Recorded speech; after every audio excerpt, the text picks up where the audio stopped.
नवोदय जय भीम। मैं प्राचागारू आज फिर एक नई धम्मपद की कहानी को लेकर आ रहा हूं, लेकिन इस कहानी की शुरुआत करूं इससे पहले आप इस चैनल को लाइक कर सकते हैं, सब्सक्राइब कर सकते हैं और हाँ, शेयर करना ना भूलिए। मूर्खों के मेले की कहानी। मूर्ख प्रमाद तथा बुद्धिमान अप्रमाद में रत रहते हैं।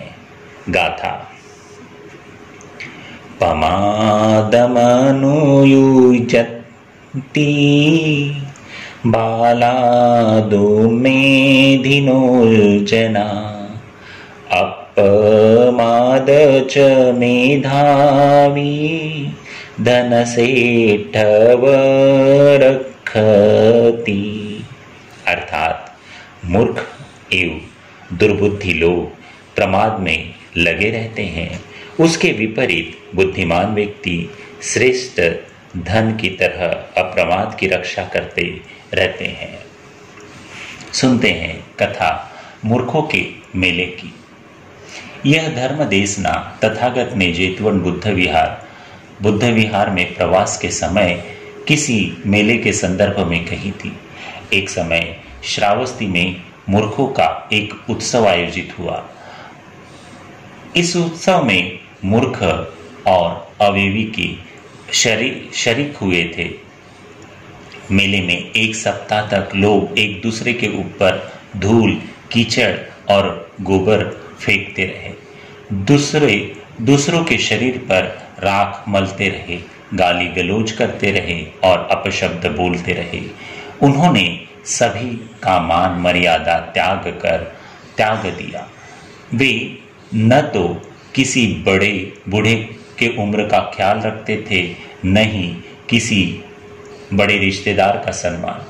उन्होंने किसी व्यक्ति को नहीं छोड़ा, यहाँ तक कि सन्यासियों को भी नहीं। वे किसी के भी घर के सामने खड़े होकर गंदी गंदी बातें बोलने लगते थे और इससे सज्जन लोग बहुत ही लज्जित महसूस करते थे। इन मूर्खों से छुटकारा पाने के लिए गृहस्थ सज्जन इन प्रमादियों को यथाशक्ति आधा चौथा या एक का शार्पण दे देते थे और आगे बढ़ने का आग्रह करते थे। मूर्खों का समूह इन सज्जन गृहस्थों के घर से पैसे पाकर आगे बढ़ जाता था। उन दिनों शास्ताने के बहुत सारे उपासक श्रावस्ती में रहते थे। उन्होंने बुद्ध को संदेश भेजा, भंते, आप कृपा करके एक सप्ताह की अवधि में विहार से न निकले और विहार में ही पर विराजमान रहे। उत्सव 7 दिनों तक चला। खूब धूम धड़ाका रहा, खूब राख फेंकी गई, खूब गोबर लगाया गया। उपासकों ने 7 दिनों अपने घर में ही भोजन पकाकर भिक्षु संघ के विहार भिजवाया। 7 दिनों में वे अपने अपने घरों में बंद रहे। साधु साधु साधु।